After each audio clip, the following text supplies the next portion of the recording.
Welcome to your favorite travel show, Tourismus Namibia. I'm here to keep you company. My name is Glenora Shipura.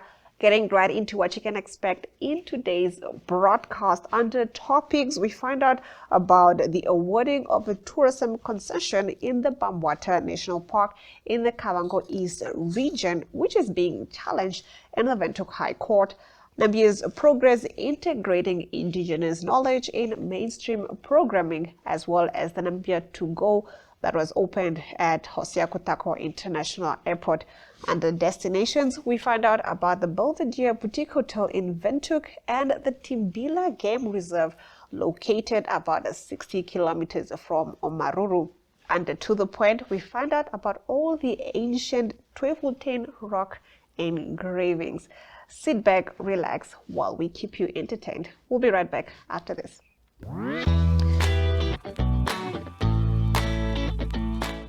Getting right into our topics, the awarding of a tourism concession in the Bwabwata National Park in the Kavango East region is being challenged in the Windhoek High Court.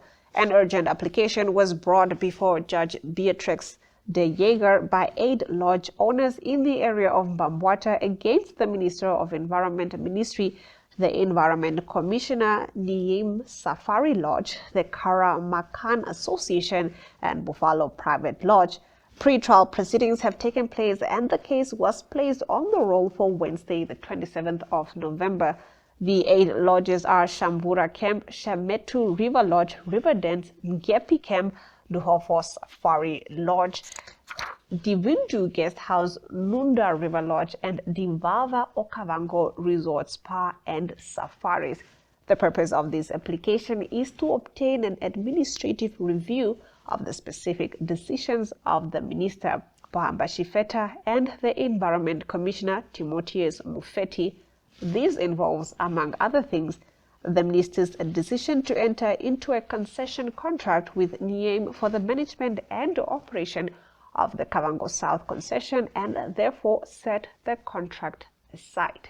In our next topic, Namibia has made good progress in integrating indigenous knowledge and practices in the mainstream programming of the country that has resulted in positive impacts on the communities. Environment Minister Pohamba Shifeta said this at the recently held 29th Conference of the Parties to the UN Framework Convention on Climate Change, COP29, which took place in Baku, Azerbaijan from the 11th to the 22nd of November.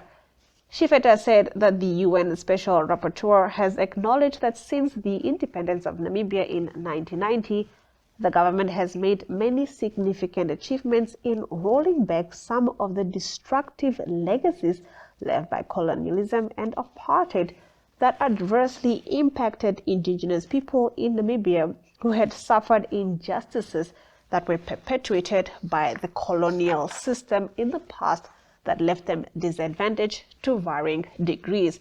He said that one of these has been the shameful acts of ignoring the knowledge held by local communities and indigenous people and not sharing decision-making with them. Shifeta said that in practice and to capture the aspirations of all groups, including the previously marginalized climate change programming in Namibia, spread its tentacles to all to be part of the process and offer their contributions. Gondwana Collection Namibia officially opened its state-of-the-art Namibia to Go facility at Hosea Kutaku International Airport. This new facility is more than just a car rental hub. It reflects Gondwana's vision of excellence, innovation, and service.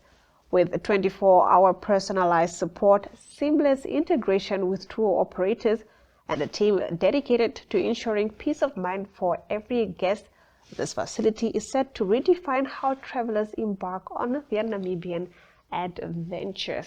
Speaking of adventures, on the other side of the break, we get into the destinations that you must travel to.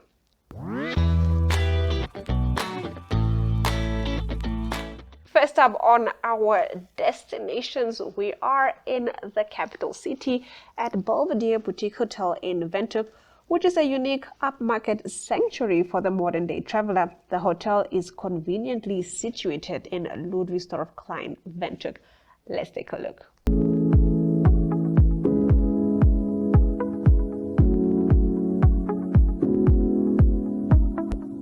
Good day, I'm Irene van Zyl, manager at the Belvedere Boutique Hotel.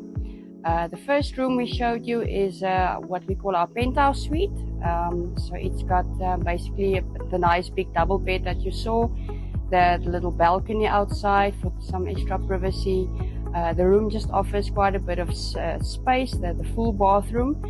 So it's one of the favorites at the Belvedere. We've got 13 standard rooms at the Belvedere Boutique Hotel. Each of them are basically individualized and have got the same amenities, all come with an aircon, tea and coffee station, DSTV. They basically offer everything you need. They are scattered throughout the property. And the ones that you saw on the video is one of the ones that we've been renovated December, January last year, beginning of this year. So they give a nice and new look, fresh look to everyone who were used to the older standard rooms. On the premises, we've got various little sitting areas. That's one of the things that the guests quite like. Little areas where you can just sit and have a sundowner or have your cup of coffee, sit and read your book. Then we've got the swimming pool, who's always accessible to the guests, especially your Europeans who like the sun now before they go back to the winter. And we also have the little sitting areas make it quite enjoyable. We've also got the seminar room, which accommodates up to 12 people. So for smaller meetings, AGMs, that is quite perfect for the companies. We always get good feedback from guests regarding the peace and quiet and tranquil feel that the Belvedere offers. Not everyone knows about the Belvedere. I think perhaps because it's in a neighborhood. For someone who drives past here will just think it's quite a big property. In fact, and then that's what makes it so perfect for a getaway, for a private stay on a weekend, or for corporates to stay here from a Monday to a Friday. It just gives that perfect, peaceful surrounding. You don't have a lot of noise around you. It just makes your stay a lot more comfortable and feeling like you're really not even in Windhoek. Okay, we are on the Instagram and Facebook profiles. You can go search us there. Just be sure to search Belvedere Boutique Hotel with the point of the hotel. You can also reach us on our website. You will also see all the magnificent videos and pictures there. Our email address is info@belvedere-boutiquehotel.com, and then you can also get us by cell phone on 081 127 2037. We hope to see you soon, where we provide you a home away from home. Now, I'm always a fan of having a getaway, but still being in the city. So I would obviously recommend any place within the capital city. But moving on, if you're up for some game fun, Timbila Game Reserve by Nankuse is located about 60 kilometers from Omaruru, bordering north of Irindi. 4 world-class ecotourism properties provide the backdrop to your dream safari, each unique in their own way. Let's find out. Today on Tourismus, we have Timbila Game Reserve, also Timbila Safari Lodge, however you like to think about it. But without any further ado, I'd like to say thank you to Nankuse for their video contributions. We do not own any rights to this, and I'll let them explain as to what Timbila actually is.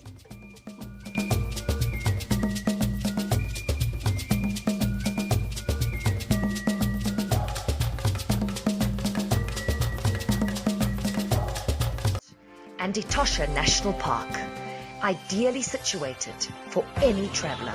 The reserve offers unrivaled exclusive ecotourism on 25,000 hectares of prime conservation territory, an unspoiled habitat with plentiful prey species, providing an unparalleled release site for the vulnerable, the threatened, and those perceived as conflict animals. And, most importantly, it provides a second chance for those facing imminent persecution. The Timbila Nature Reserve by Nankuse will provide the best of bushveld luxury with an exclusive tented safari camp catering to every need and providing a unique perspective. Activities will emphasize our Kriru with amazing game drives and the tracking of elusive GPS-collared animal species. Timbila Nature Reserve by Nankuse, where exclusive ecotourism perfectly complements conservation.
And that concludes our destinations. On the other side of the break, we take a look at To The Point.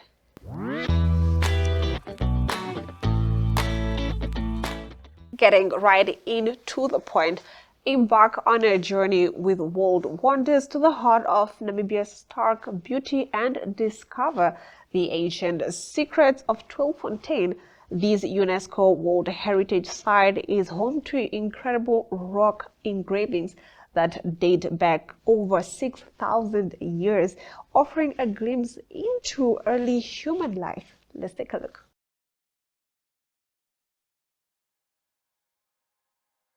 Namibia, a land of vast, stark beauty. The sun beats down on ancient deserts, scorching sand dunes that stretch as far as the eye can see.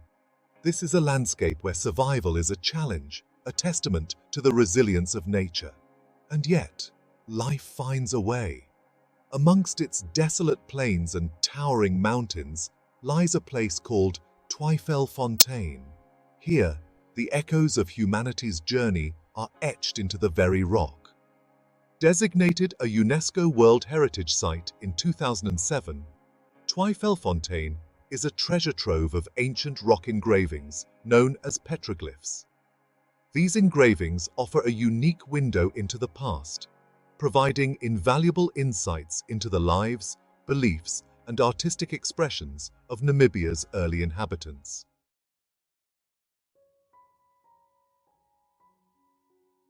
Located in the Kunene region of northwestern Namibia, Twyfelfontein is nestled within an otherworldly landscape. Towering sandstone cliffs, weathered by millennia of wind and rain, create a natural amphitheater. These cliffs, adorned with a patina of desert varnish, provide the canvas upon which ancient artists etched their stories. The engravings of Twyfelfontein are believed to be the work of hunter-gatherer groups who inhabited this region for thousands of years. Animals feature prominently, with depictions of elephants, rhinoceroses, giraffes, and various antelope species. These engravings, often rendered with remarkable accuracy and detail, speak to the importance of these animals in the lives of the people who depicted them. They were not merely sources of food and sustenance, but also figures of reverence and spiritual significance.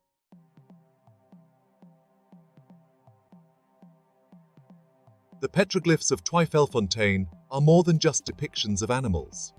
They are visual narratives, stories etched in stone that provide glimpses into the beliefs and rituals of their creators. Abstract patterns, geometric shapes, and enigmatic symbols hint at a complex belief system, possibly connected to shamanistic practices. Some scholars believe that the engravings played a role in rituals, serving as focal points for dances, ceremonies, or offerings.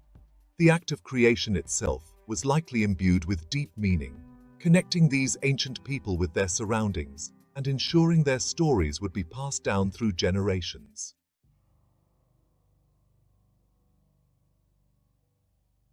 Twyfelfontein stands as a testament to the antiquity of human presence in southern Africa. The engravings, some dating back as far as 6,000 years, offer a poignant reminder of the enduring power of human expression. They are echoes in time, faint whispers from a past that predates writing, agriculture, and the rise of civilizations. The animals they depicted, the scenes they captured, and the symbols they employed speak to the fundamental human experiences of survival, spirituality, and the need to make sense of the world around us. These engravings were not merely decorative or artistic flourishes. They were embedded within the fabric of daily life, serving as both practical guides and spiritual touchstones for the people who created them. They were a way of transmitting knowledge, preserving memories, and connecting with the supernatural forces believed to govern their world.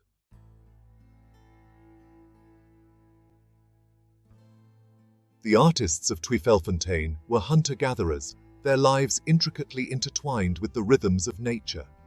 They followed the movements of game, gathered edible plants, and relied on their deep knowledge of the land to survive in this challenging environment.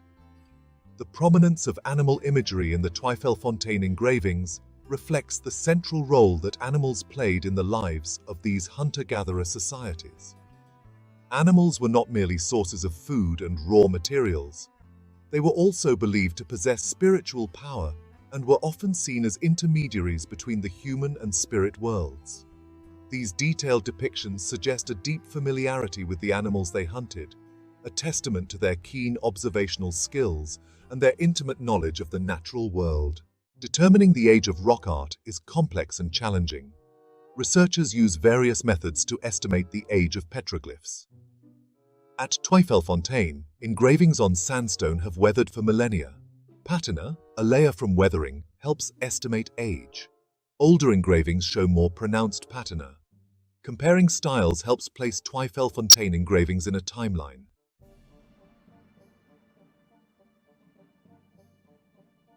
The petroglyphs of Twyfelfontein are more than just static images etched in stone.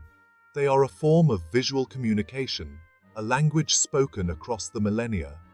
Deciphering this ancient language requires not only a keen eye for detail, but also an understanding of the cultural context in which these engravings were created. While some of the symbols and motifs remain enigmatic, many have yielded insights into the beliefs, practices, and worldview of the people who created them. Animals, often depicted in dynamic poses, are central to this visual vocabulary. Some scholars believe that certain animals held specific symbolic meanings. The depiction of animals with exaggerated features, such as elongated horns or tails, suggests that these images were not meant to be purely representational. Interspersed among the animal figures are abstract patterns, geometric shapes, and enigmatic symbols. Zigzags, spirals, and concentric circles might represent rain or celestial bodies. Human figures, often depicted in stylized forms, offer glimpses into the spiritual realm. Some human figures with animal attributes suggest shamanistic practices. The placement of engravings in secluded caves suggests their use in sacred rituals.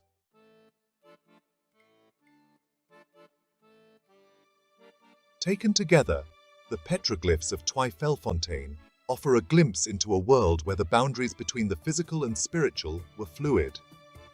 Animals were not merely sources of sustenance, but also powerful beings imbued with spiritual significance. Shamans, through trance and ritual, were believed to be able to communicate with the spirits of animals and ancestors, harnessing their power for the benefit of the community. The engravings, with their intricate details and evocative imagery, were not created in isolation.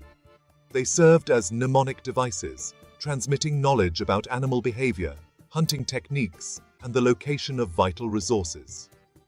The act of creating these engravings was itself a form of ritual, a way of connecting with the ancestral past and ensuring the continuity of cultural knowledge.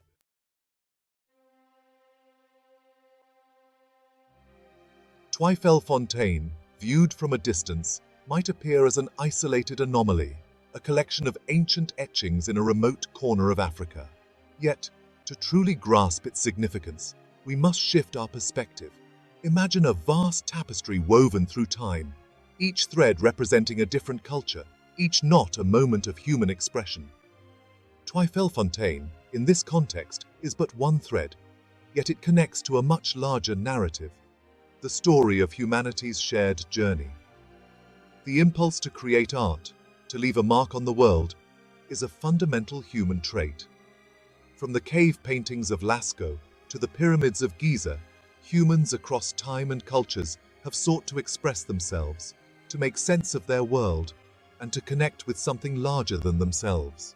Twyfelfontein, with its ancient engravings, is a testament to this enduring impulse.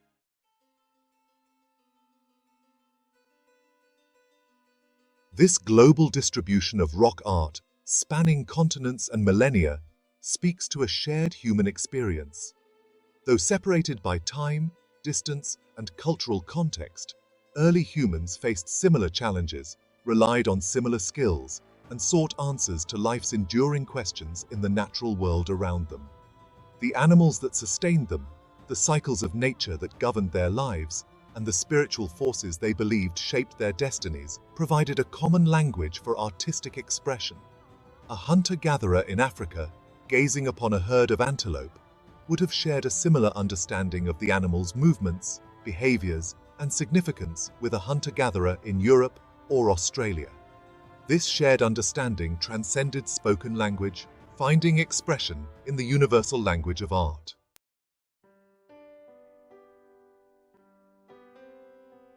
Twyfelfontein, in its own way, provides a glimpse into the minds of our ancestors, offering clues about their beliefs, practices, and worldviews. The act of carving into rock, of transforming a natural surface into a canvas for their stories, speaks to a deep connection with the land and a desire to leave a lasting mark. These engravings were not merely decorative, they were embedded within the fabric of daily life, serving as mnemonic devices, teaching tools, and spiritual touchstones. By studying these engravings, we gain a deeper appreciation for the ingenuity, resilience, and artistic sensibilities of early humans. We begin to see beyond the stereotype of the primitive savage and recognize the complexity and richness of their cultures.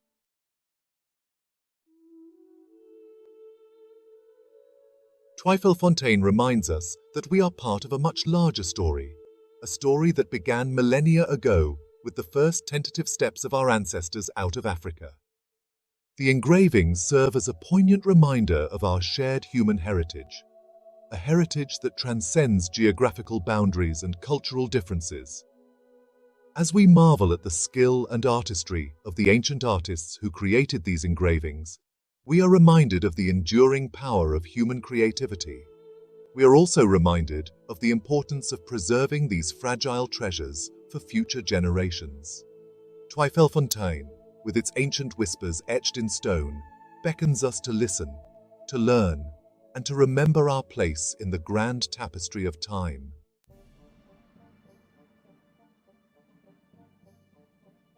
Archaeology, at its heart, is a process of discovery, of piecing together fragments of the past to reconstruct forgotten worlds. At Twyfelfontein, this process takes on a particular resonance. The engravings themselves are the most visible remnants of the past, but they are not the only clues that archaeologists rely on to unravel the mysteries of this ancient site. Excavations at Twyfelfontein and surrounding areas have uncovered a wealth of artifacts, that shed light on the lives of the people who created the engravings. Stone tools, remnants of ancient hearths, fragments of pottery, and animal bones provide tangible evidence of daily life. These artifacts help to flesh out the picture of the hunter-gatherer societies that inhabited this region.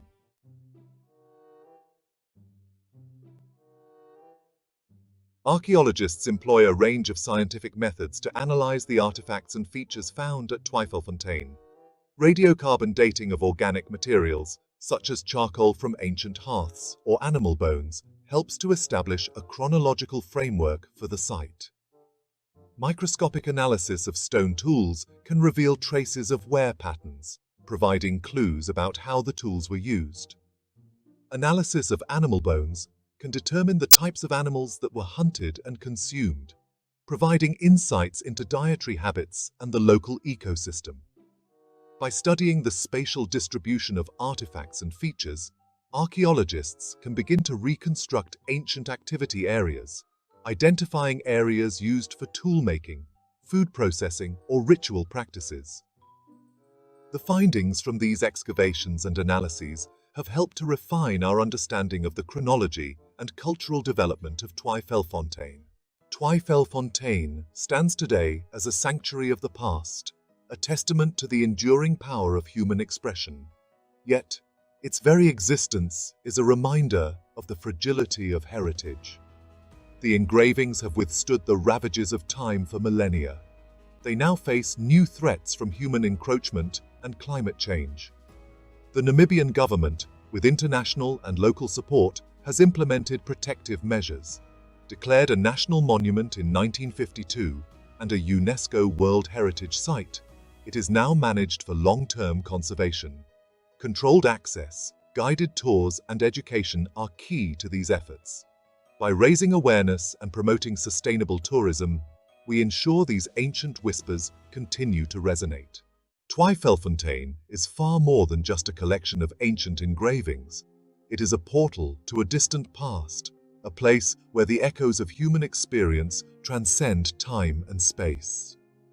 Standing before these ancient markings, one cannot help but feel a profound sense of connection to those who came before.